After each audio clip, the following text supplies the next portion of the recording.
Esto es muy común en las rondas campesinas, que al haber ganado Pedro Castillo la presidencia de la República y al haberse pronunciado varias veces en que deben haber rondas urbanas, y muchas autoridades han manifestado abiertamente esto, sabiendo que es totalmente ilegal, porque las rondas campesinas están circunscritas a un ámbito de una comunidad, pero no para abusar ni atropellar derechos de nadie, como en el caso.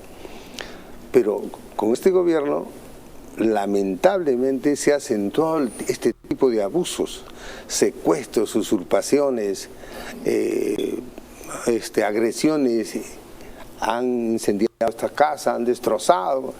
Es decir, todos esos daños y todo lo que ocurre lo hacen impunemente, porque ni la policía y mucho menos los fiscales.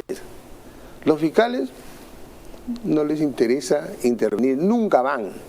Igualmente la policía no va. Porque la policía no tiene ningún amparo.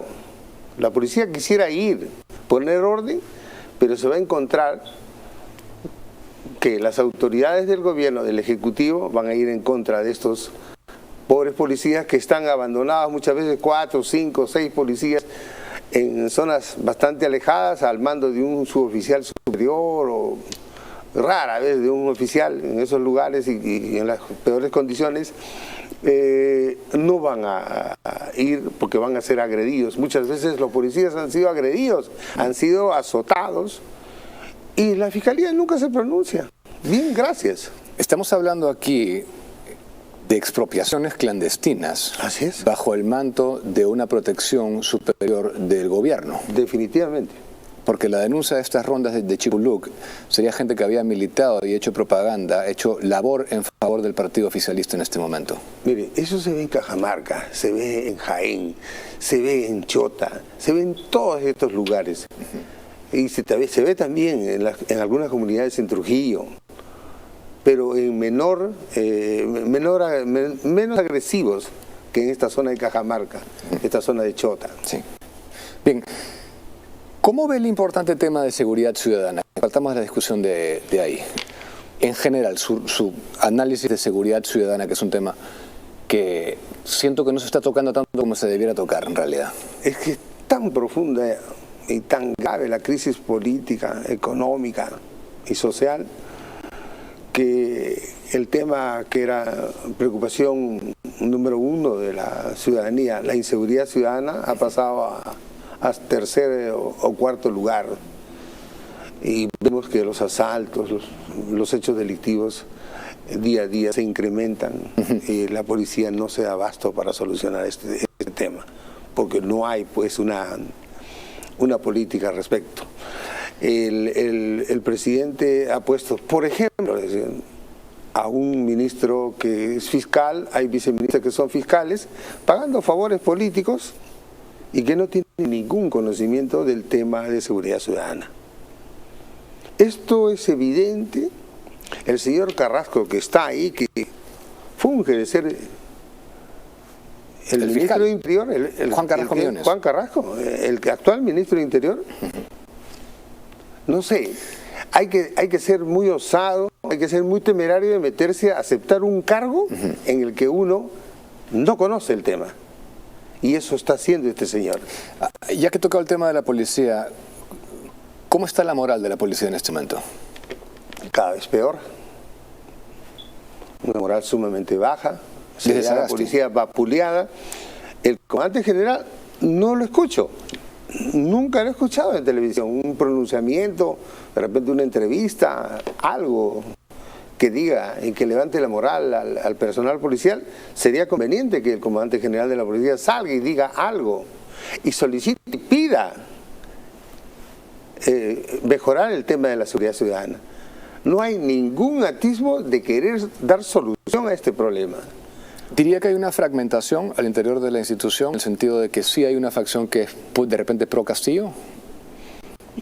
Mire, en la policía no creo que haya gente, algún activista podría haber, casos individuales, aislados, pero que la policía sea pro Castillo o en contra de Castillo, no se meten en el tema porque saben ellos que no son deliberantes y no van a militar en ningún partido, pero ellos cumplen las órdenes que le dan sus jefes y su comando al nivel que se encuentren, ¿no? ¿Esto viene del paso a retiro de los 17 que hizo Sagasti o antes? De mucho más atrás. Mucho antes. Mucho atrás. Basombrío hizo otro desastre, invitó cerca de 40 generales. Es decir, estos señores, conocidos entre comillas como caviares, es la peor desgracia que le ha podido pasar a la policía. El señor Gino Costa, el señor Basombrío, el señor Valdés, el señor que tenía todos sus familiares terroristas y que nunca declaró, hizo ninguna declaración, el que también era ministro de Interior y luego pasó a trabajar ¿a dónde? El tema de drogas. Sí. Es decir, estos señores caviares, si no dejan la mamadera del Estado, no pueden vivir, tienen que seguir succionando. Y ahorita este gobierno veo que los ha dejado a un costado, a un lado, y están que sufren y lloran por todo lado, ¿no? Sí. Ahora, el otro tema que quiero hablar con usted es el tema del terrorismo, que ha cobrado mucha fuerza tras la muerte de Guzmán. ¿En quién cree que va a recaer el liderazgo de Sendero Luminoso tras su muerte? No está claro. Hay varios líderes que podrían ser los sucesores, pero con la dimensión que tenía Ismael Guzmán, ninguno. Podría haber alguno por ahí, pero no a mucha distancia, ¿no?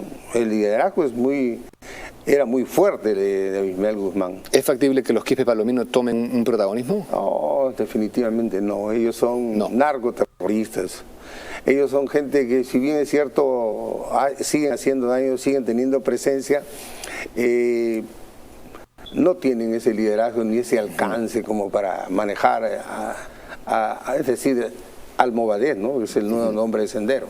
Sí, claro que sí. Y justamente estábamos hablando de el cuaderno de Guzmán que se encontró, claro, donde daba la consigna de generar el Movadez como vehículo hacia la vida política. Ahora, ¿cómo tomó la nueva ley que permite la incineración de los restos terroristas? Pues no le quedaba otra que promulgarla, ¿no?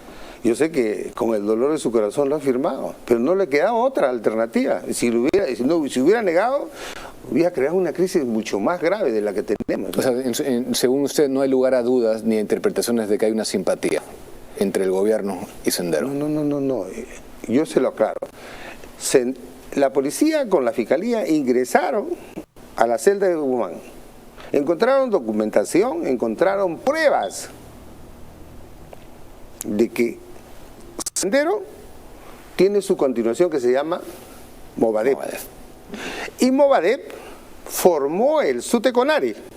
¿Quién lo presidió? El señor Pedro Castillo. ¿Y quién es el presidente actual? El señor Pedro Castillo. Más claro ni el agua. Así es, así es.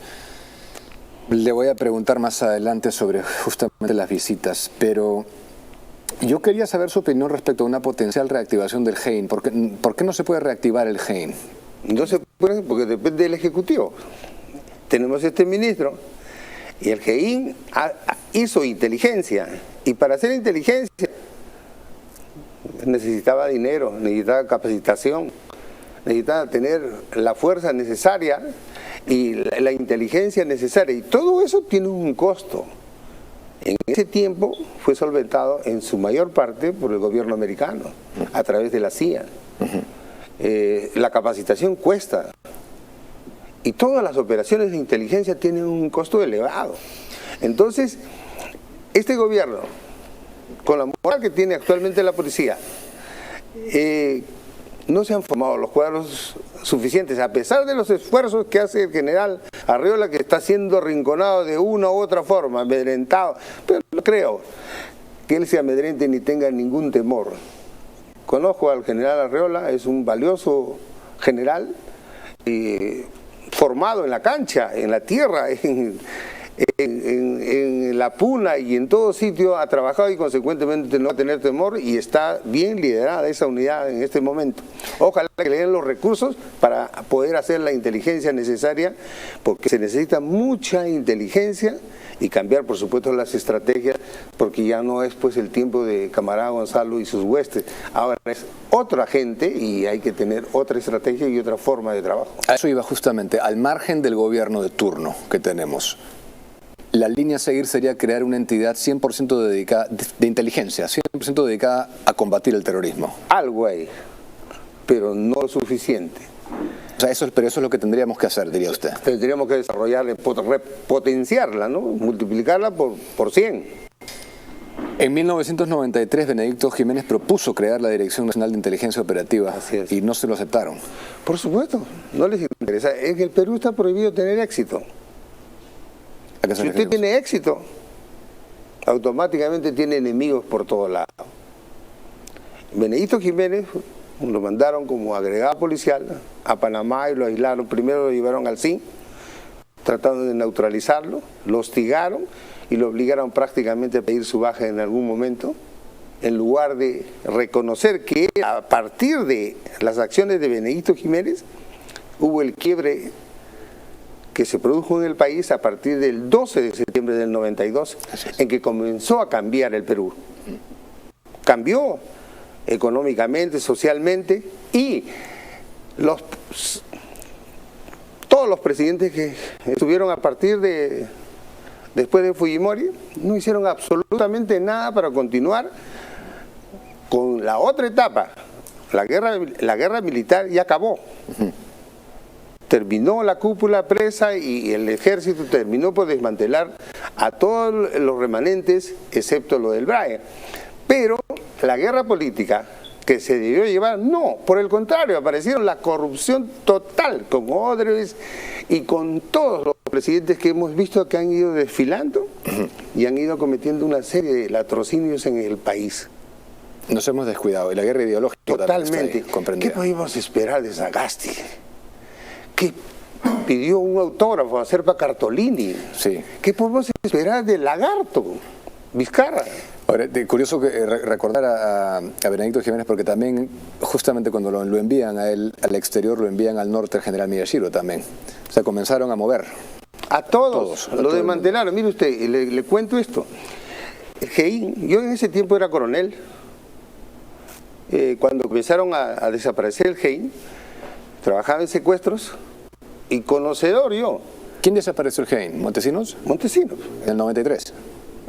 A partir del 93, poco a poco lo fue desapareciendo. Entonces, yo cuando voy a comandar secuestros, me doy cuenta de que hay cualquier cantidad, eran 82 que estaban en el aire, gente sumamente preparada y capacitada.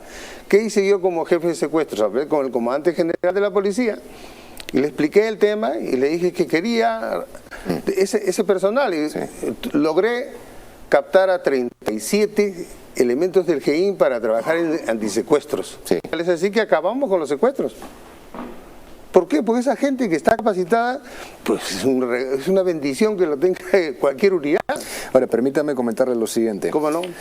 249 militantes de Perú Libre, 249 militantes de Perú Libre figuran en los planillones que Movadef presentó en el año 2011 al Jurado Nacional de Elecciones, con lo que fueron rechazados en su inscripción como partido político. ¿Cómo debemos tomar esto? Y porque aquí se habla mucho de terruqueo, ¿no? Pero esto no es una opinión mía ni de nadie, esto es un hecho. ¿Cómo se puede interpretar eso más allá de que hay una clara demostración de pertenencia, simpatía e infiltración? Sendero está en Palacio, Sendero está en el gobierno, eso es todo. Así de sencillo. Pero el que lo dude, más pruebas. No quieren entender y no hay ningún tipo de reacción de la clase política, excepto algunos por ahí. ¿Qué reacción debería haber? Más allá de la indignación que algunos... El Congreso tendría que tener la reacción que corresponde. El tema es que vemos no solamente esto, sino que vemos a personas como César Tito Rojas pasearse como Pedro por su casa en la presidencia del Consejo de Ministros. Y vuelvo a lo que usted dice, no pasa nada. En absoluto, no va a pasar nada y acá va a seguir ocurriendo. ¿Cómo es posible que una persona que es delincuente porque ha sido sancionada por la justicia inicialmente con más de 4 años, creo que 4 o 5 estuvo preso, 2 o 3 semanas, hicieron una apelación y finalmente estaba con 4 años y le dieron libertad. Esta persona Sí. se permite manejar una porción importante de poder en el país. Sí. Está el primer ministro, el impresentable señor Bellido, Sí. misógino, malcriado, Ahora, en fin. quiero terminar preguntándole lo siguiente, porque aquí nos ve mucha gente joven también en este programa y hay gente que no logra captar la dimensión real del riesgo porque no lo ha vivido. En su opinión, ¿está ganando la batalla Sendero? Está ganando. La está ganando porque hemos tenido un tipo de educación propiciada por estos señores, entre comillas, caviares, que desapareció la educación cívica, nunca se preocupó de informar a los estudiantes quién era, qué cosa era Sendero y quién era Abimael, qué proponían. Al contrario, muchos de ellos dicen que fue una guerra interna, un conflicto interno, como la Comisión de la Verdad, sí, de los señores caviares. Y después dicen que conflicto armado interno y terrorismo no son términos excluyentes, pero ese es, es el inicio del blanqueo y ellos mismos caviares, mire usted, sí, mire, ¿por qué las Fuerzas Armadas no reaccionan? Sí. Simple. En su oportunidad hicieron el trabajo, ganaron el tema militar, Sendero, todas las huestes presos, fueron perseguidos, fueron humillados, vilipendiados. ¿Y quién los defendió? ¿La población? ¿Las autoridades? ¿Los políticos? Al contrario, sí, los arrinconaron a los militares, a los policías. Muchos de ellos atacaron que los derechos humanos por acá y por allá. Y ahora les piden que reaccionen. ¿Y quién los garantiza? Sí, ¿quién garantiza qué va a pasar con ellos si ellos toman el poder? Sin duda entendemos su indignación. General, yo le quiero agradecer su presencia aquí esta noche. Yo le agradezco que haya tenido la gentileza de invitarme. Ha sido un honor para mí estar en su set. Muchas gracias. Muchísimas gracias. Y al volver...